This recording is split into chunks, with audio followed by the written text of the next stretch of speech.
Hello, everyone. It's Cassandra Williamson, and I am talking with you from Eastern Kentucky in the hills of Pike County, up in a holler, as they call it around here. This is the path forward, and thank you for tuning in. I appreciate it. If you're not subscribed to the newsletter, please do so at that link that's scrolling across the bottom of the screen. So, yes, we got a few things to talk about today. Let's say the first one, if you read the blog that I put out earlier, if you got the email or whatever, the post on whatever social media platform, wherever you found it, you'll see some items in there that I started talking about.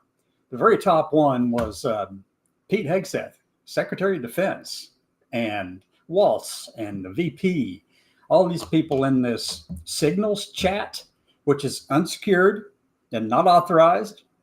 And they were talking about operational activities against the Houthis in Yemen. And so my title for that little section is Loose Lips Do Sink Ships. Pete, you should know better. Jeez, come on. You ought to know better than that, especially doing it on an unsecured thing that was not even authorized by the federal government at all. And you still did it. Well, some heads need to roll on that one. I know that Waltz has already acknowledged or said or claimed that he invited Jeffrey Goldberg in from the Atlantic into this stream, into this chat. So whatever has to happen, somebody's head needs to roll on this one, folks, because that is a dire and dangerous thing, especially since we know that Signal can be hacked.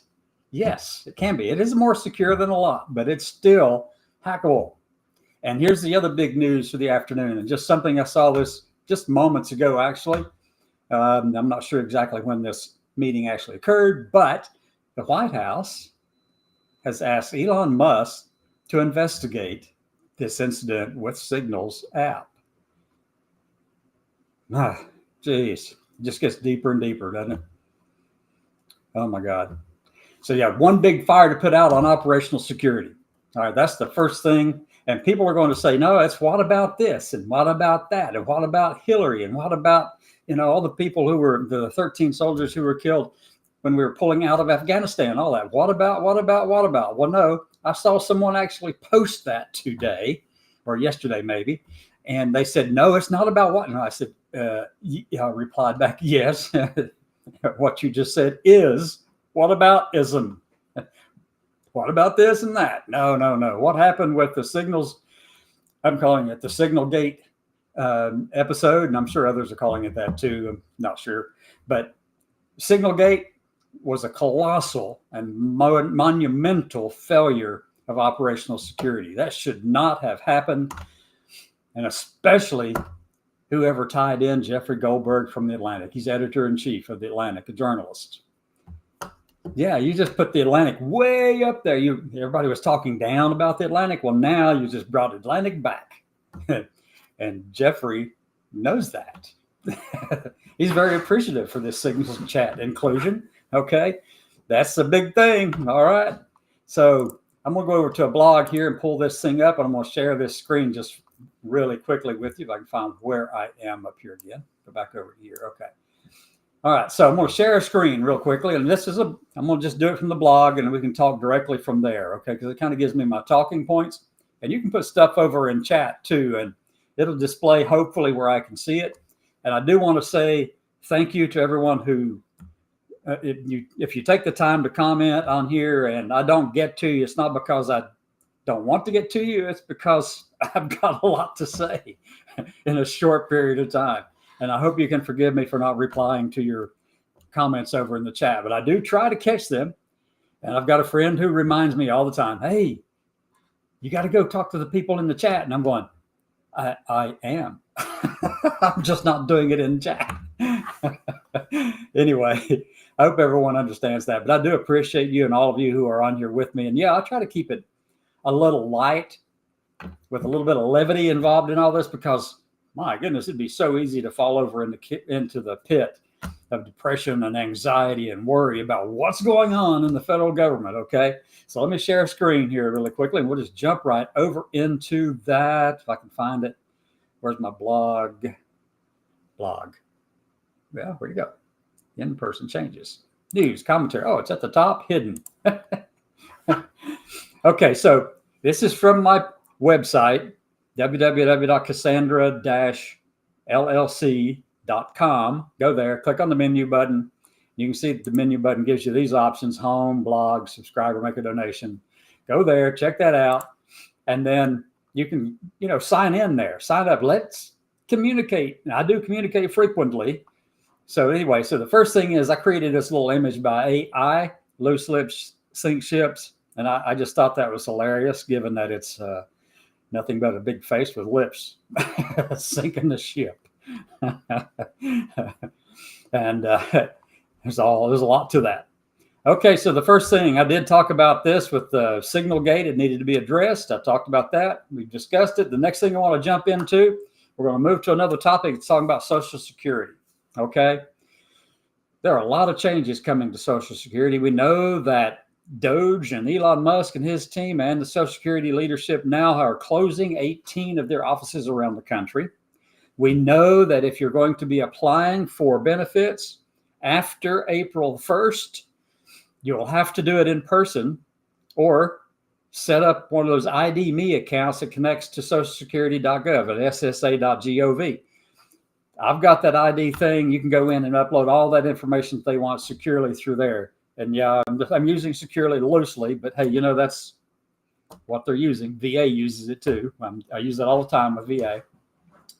But another big thing with Social Security, that if you've been, whenever you sign up, we're not grandfathered in. As a matter of fact, the VA, or not the VA, but Social Security Administration overpaid me back when I first signed up. They overpaid me for like 3 months or something, 2 or 3 months. And they arranged to take a percentage out of my monthly Social Security check until they get it all. Well, they're not going to grandfather all those things into this. Now they're changing it from paying like 10% or whatever. They're changing it to the full 100%. If you're overpaid after April 1st, if you're overpaid any amount, they're going to take all of it at once. They're not going to give you any options to, hey, let's work this thing out a little bit. Nope, that's not in there. If you're overpaid, they're going to get it 100%, whatever it takes. That first Social Security check, the second, the third, whatever, how much they overpaid you after April 1st, if you're a new client with Social Security Administration, they will take 100% of it. Yes, they surely will. Okay. And then let's jump down to another hot button topic. We're hearing a lot about work requirements for Medicaid. As of today, right now, that is not the law from the federal government.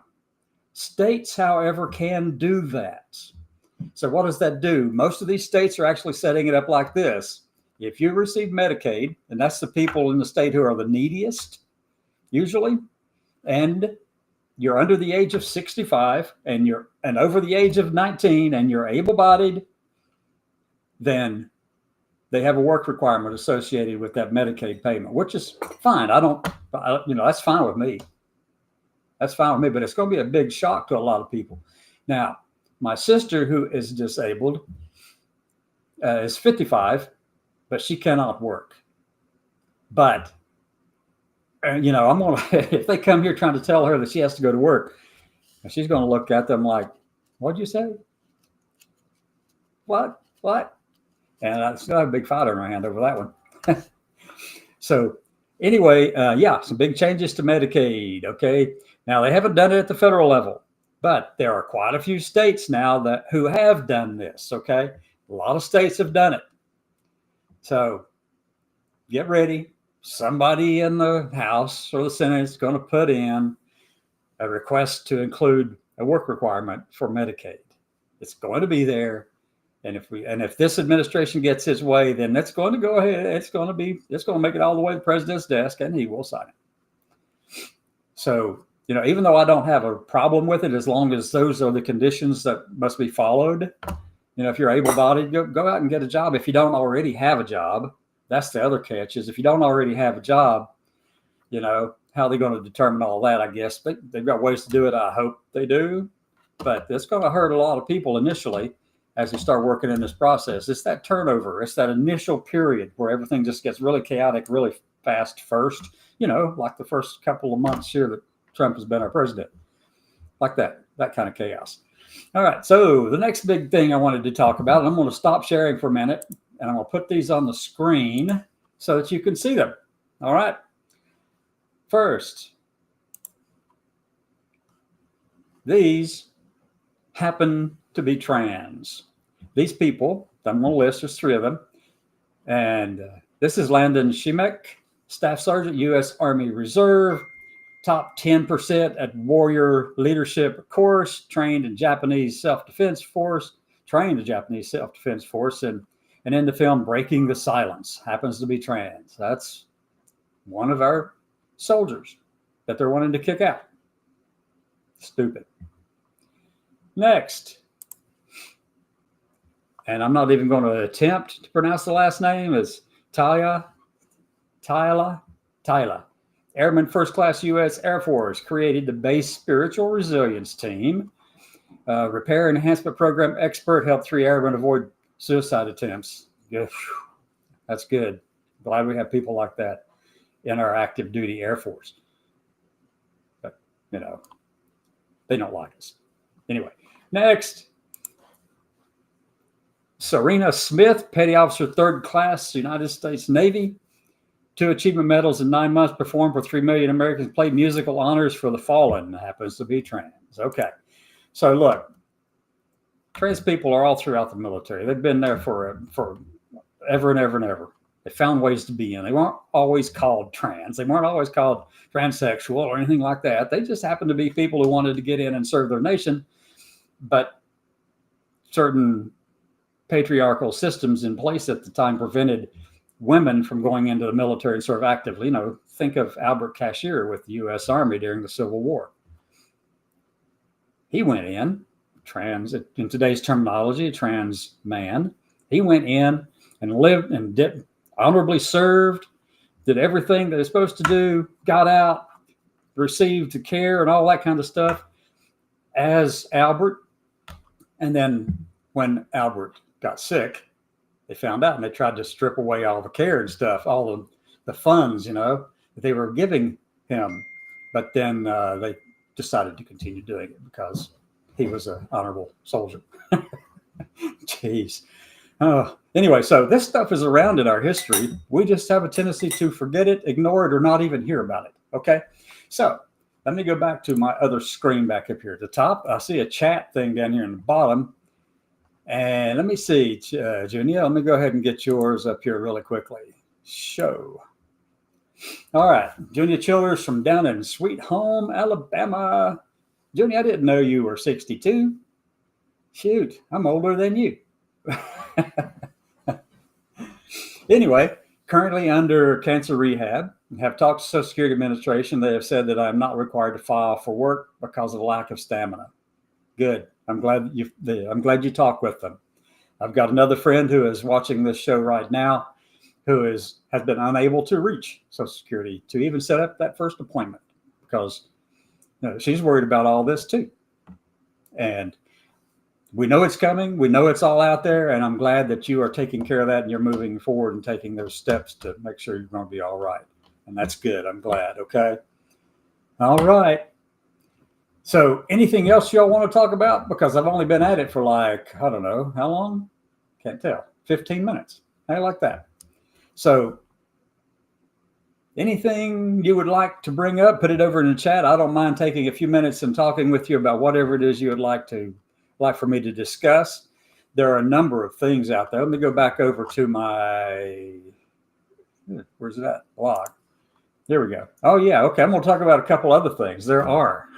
I'm glad. Bobby, I'm still on the show.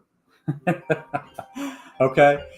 So next thing I'm going to talk about, though, are the upcoming legislative discussions and events on transgender issues. And so I know you hear the phone ringing, and Bobby, I can't answer it right now. So here's what we're doing. Let me go back and share the page. So I do want to cover some of these things while we're waiting. All right. While I'm actually thinking through all those steps and stuff I need to talk about. Where am I going? Share up to here and share there. Now, these are some upcoming legislative discussions that I wanted to bring up and just point them out to you. And sorry, I kind of got some brain fog there for just a second. As I was trying to reconnect with what I'm thinking about. Okay. So, all right. Stop the SAVE Act. Pull up that blog on the website, Cassandra-LLC.com. Go pull up the blog on there, the one from today, and go on there. And the SAVE Act happens to be information about voting. Okay. SAVE Act, HB 22. And this thing will make it much, much more difficult to for trans people to vote, for women to vote, for minorities in the country to vote, for everybody to vote.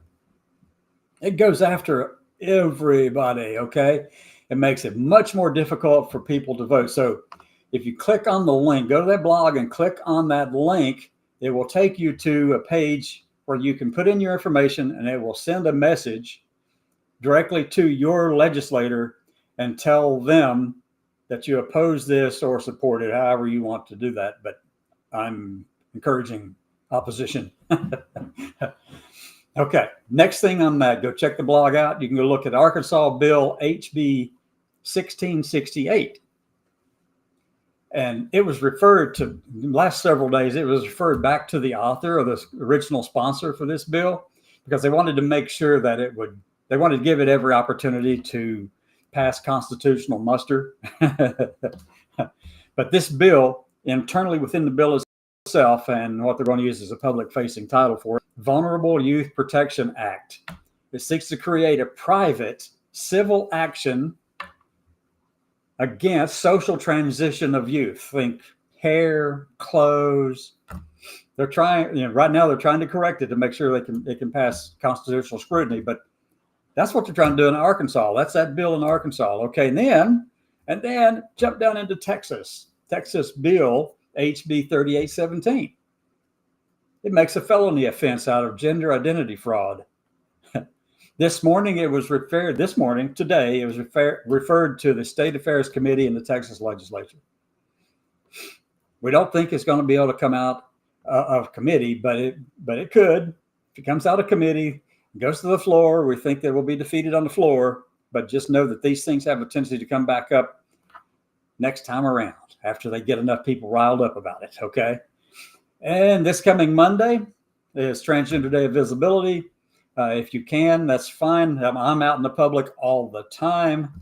Every day, seems I'm going shopping, or I do DoorDash occasionally too, or go to the VA. It's a 2-hour drive for me to get to the VA. I was there today. Had to go look at that finger. But anyway, back to this. I can go on and on.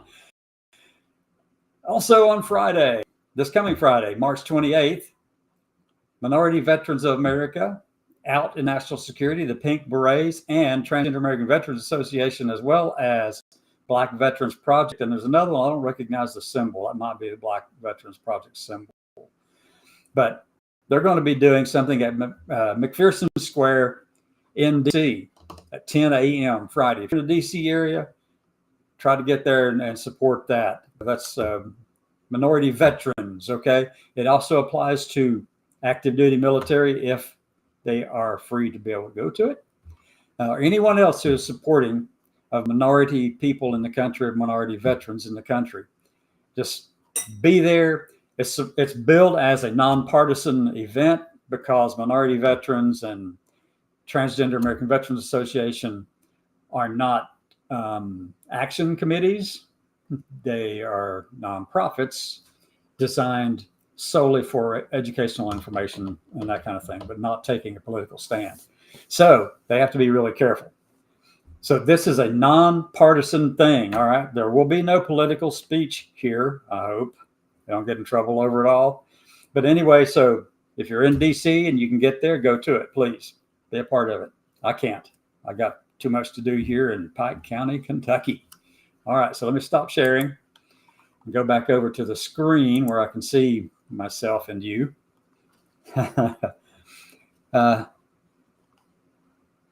Yeah, right. The article about Elon taking a closer look at Social Security information of transgender people. Yes, thank you. There are suspicions from within Social Security that Elon Musk push to observe all the information on the data from all the Social Security recipients is to determine who is transgender or not. Now, I know it can be done. I know you have to connect it to other things, but if you have Elon over all of it, all the information, info security, well, it'd be really easy for him to figure it all out. All you have to do is look back at your tax record and see when you changed it, because your Social Security number didn't change, folks. So, yes, they can find that out. They can determine it. And that's something that was passed from inside Social Security Administration anonymously. So be really careful about that. Let's go over here and see what Darby has to say. Hi, Darby. I'm so glad you're here. Thanks. OPM is developing post-appointment stability standards for government employees. Do you think there's a risk of something similar to the Lavender Scare? Do you think they will come after clearances? Yes, and yes. I really do. I really do, because they're building this thing up. Elon has a real visceral, deep hatred of transgender people and the whole thinking around transgender people, okay, because of his trans daughter. He denies her existence. He won't, he doesn't accept her as she is. All right. So he's really pissed at trans people. He has a motivation driving him, whether or not he speaks it out loud or not. That's his motivation. And yes, I do think that there is the possibility of another Lavender Scare. I'm going to call it, I'm going to go further than that, Darby. I'm going to say that it's Lavender Knocked. And by that, I mean, you can put knocked with what you know it goes with, like crystal knocked. Okay. I really think that that's a possibility, because they're making everyone so hyped up about and against trans people across the country, right? They haven't moved the needle very much in terms of acceptance. Not very much. It's gone down, but not dramatically. But I do believe that there's that possibility. Now, looking at all this stuff, looking at what they're doing, I mean, you really have to take time to think about the sequence of events that they're doing. They did one thing, and they got that taken care of. The first thing they go after is protecting trans or denying trans kids the care that they need, okay? Because, that appeals to a lot of people. No one wants children hurt or influenced or anything like that. They just don't. You leave the kids alone. Well, they've made this a huge mountain, and now it's easier for them to go after the adults. And now you're seeing it across the country. You're seeing it in different places where they are actually saying that they're going to apply this to adults and everyone. Yes. Do you think they will come after clearances? Yeah.